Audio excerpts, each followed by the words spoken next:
Kristautasunaren aurretikan hor Indiatik ekialde hurbila bitartean egon dien zirkuitoak eta nik ustean nahiko dokumentatuta daudela.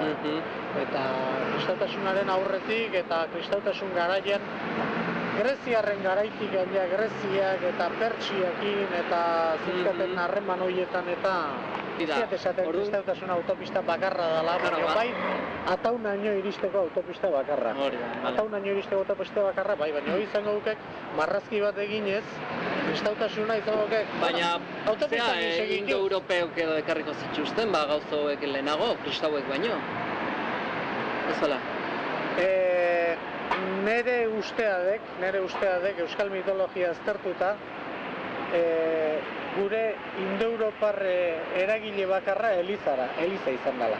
Eliza beare indo-europarra dek, Eta guk ez daukagula Elizaren aurreko indo-europar eraginik. Bazeukegu eragin txiki bat germanikoa.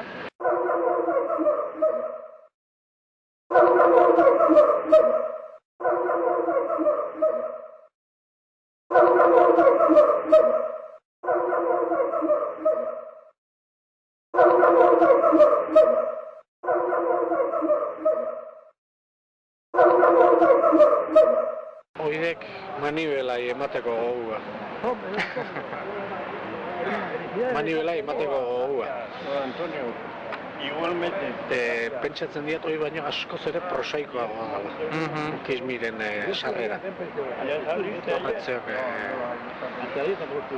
askotan gauzak oso normalak eta korrienteak eta prosaikoak izaten ditu.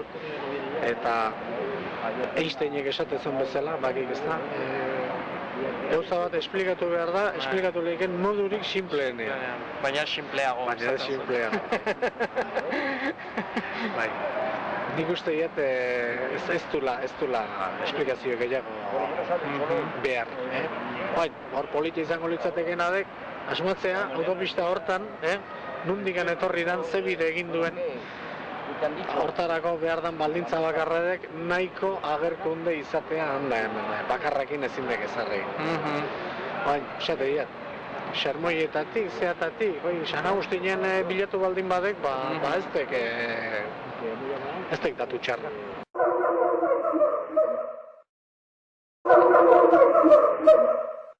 Zenbat eta bitxiago izan ikertzen abilena, zenbat eta bitxiago izan, hobe.